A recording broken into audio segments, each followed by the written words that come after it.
sensitivity of life. So it's taught by the Honorable Minister Louis Farrakhan. So everything is business, right? Any business, anything that we do is business. Like, and profit is just your percentage of winnings. You understand me? And so in life, we always doing business through every activity that we go through. And when we win and we making profit, we making gains in life. You understand me? So I think we just take the European standards of business, and when we think about who's at the top, we think the white man. And so we focus on like a sociopathic aspect of doing business. Right. Not care about nobody for the sake of profit. But at the same time, when you say everything that we do is doing business, isn't that sociopathic? Nah, it's just your activities, right? Like a man is like if I have a friend, he's my friend, but he serves me no purpose. Yeah. Should I keep that friend?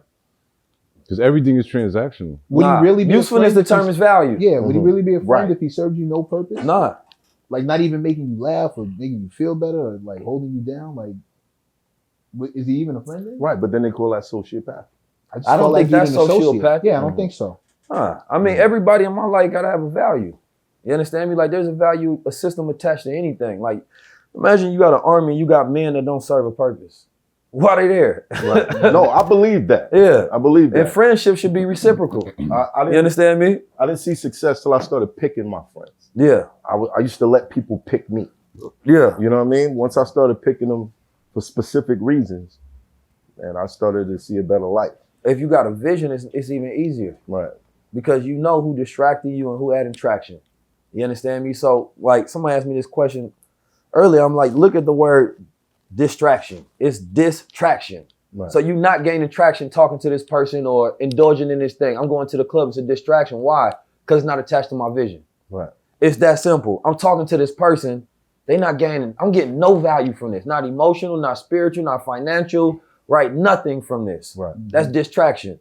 You understand me? Like the traction comes from I'm talking to somebody that giving me. We building with each other. We going on knowledge. It's going somewhere. Yeah. It's a build. It's progress. Right. That's why I call my high level conversations. I don't interview nobody. I just converse with them. We just build. Right. Right. Like I did a conversation with Dame, and they said it's probably the calmest they seen Dame talk because people don't build with him. You know, like I study psychology, so you know you can be a violent communicator. Right? Like we prone to violent communication. We aggressive with everything that we say. We either go in defense mode or offense. Yeah. We don't know how to just build on top of things. Most women are like that. Yeah. I'm just saying. Well, I think shots we got. Yeah, that's a whole nother conversation. Yeah. But you know, men, we think in a very logical, rational function. The women are like the ocean, man. You know, you can't control the ocean. Yeah. Right? But the ocean is like waves of emotion and energy. So you got to learn how to move with the ocean. Right. I don't care who you are. You can be the most killer gangster, brilliant, biggest man in the world. Ain't nothing you can do against that ocean. That's a fact. And that's how women are. Yeah. So you look at marriage as a business also?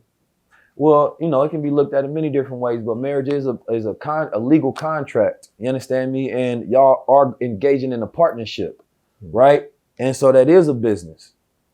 But isn't every relationship like that transactional? Absolutely. Now, it don't have to be completely transactional. But not transactional in the sense of physical money or financial like that, but just emotion. Absolutely. Like you said, reciprocation, Reciprocation. Right? So you have to have something to offer. I have to have some type of value in order for us to interact, or else you're a distraction. That's the part I think people miss is like when you think about business, you think about, or relationships. Let's just say relationships, period. Like the emotional structure in that relationship. I can have somebody that's a confidant, you understand me, or a mentor or a coach. Or a person that I call that help me alleviate the issues, like they take the stress off. That's a value, right? It ain't got to be transactional in the sense like you're not making me no money, so I can't talk to you. No, that's absolutely. What becomes sociopathic. Right. Right. Okay. Yeah, so when I say transactional, it's more so like you're sitting here giving us wisdom, right, from your perspective, right, and that wisdom is helping us learn things from a different perspective, right, that we might not have held. So now, in return, there's something being given back. Yes, sir. Right? Whether it's us listening, whether it's taking a key of it and going out and exercising it. Yes, sir. So I feel like in every relationship that's established, whether it's me with BIGGA, MECC, Math, the brothers back here, whoever, there's something that I offer also in return. Right. And sometimes it can be gratitude. Absolutely. You know, just saying thank you. You can do something for somebody and they can rob you by just not saying thank you. Yeah. You know, you could have been doing it straight from your heart. Just because they didn't have that gratitude, they didn't give the energy back. Right. I didn't want no money back from you, but I wanted some gratitude. Thank you. So what do understand me? what do you gain? What's in it for you? Because that's a lot of people's question 9 times out of 10 when somebody is presenting something in this light. What's in it for you? Why are you doing this? I get to fulfill my purpose. Like, what gives me drive? Like, I do this.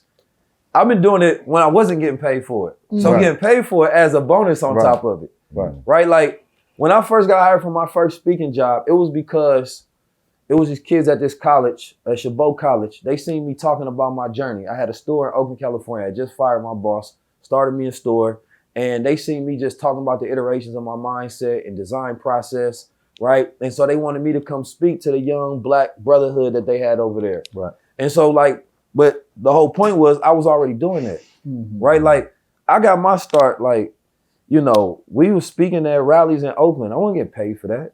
You understand? First time I was on Revolt because they was covering it. You understand me? Like, there wasn't no money involved. Like, there's no money involved in just being a Black Muslim. It's the hardest thing, actually. Right. So I choose the hardest. That's the thing about it. It's like, people focus on the outcome, right? Instead of the process. The process, my process is way harder because the world is against me. You understand me? I don't flow in traction with the world. Right? High level conversations, people didn't think it was gonna work. Because who wanna hear that? No, you just don't have a creative mind on how to put it together, right? It's production, it's quality, right? If I know cats my whole life that spit consciousness, they'll create a shirt and say peace God on there, but it's ugly, right? And they expect you to wear it and support it just because it says peace God. But they didn't study fashion, they didn't study style, design, quality, right? They didn't get a great make it appealing. Distributor, none of that. Right. So, but the devil, he put all that work into it. You understand me? When he want to make Boys in the Hood, colors, right? They put millions of dollars behind it. Right. But then you can do a lecture against it and you know, it's ragtag. So it's like, if the devil is investing in trying to steal your soul, then God got to be invested into maintaining it. So you're saying a conscious rapper could take over the game. He just need the budget. Look at Cole and look at Kendrick. I think they already did it. Yeah. Look at Cole. Look at Kendrick videos. Cole. Budgets is heavy on those. Yeah. Who he working with is Cole, but he delivering that message, and you don't even realize it because it's so artistic though. You know, right? He got a bust down crown on his head. That's a big budget. You understand me? But he getting his point across, right? And so it's like, I believe that, you know, if you will call yourself God, you should demonstrate at the highest level. Like, you can't be a God if you're not creative. Right? Like, we supposed to have ideas and thoughts. That's the one thing that the white man seen Africans. He's seen us not just that, you know, the fecundity of the mind, like your ability to have multiple sperms and get a lot of women pregnant and you're well endowed. It was mentally well endowed. Like, damn, look at what they built over here. Look at the libraries that they have. Look at how they figured out geometry. Look how the Dogon people figure out the stars. They was like, man, this shit is crazy. We got to figure that out. So they stole those systems, destroyed it, make them forget it, subjugate them, and then became the masters. So you start worshiping yourself in the form of another man because they made you forget who you were. It's hot trapper turn smack rapper. Only smack rapper that you know is smack rappers. Got bars I can hang with the backpackers. Trap star, I don't hang with the backpackers. I'm in the hood with the work you heard. Making fiends leave earth you heard. Got your baby mama thirst you heard. Feel the flow, nigga, throw it in reverse. This the wave you need to surf you heard.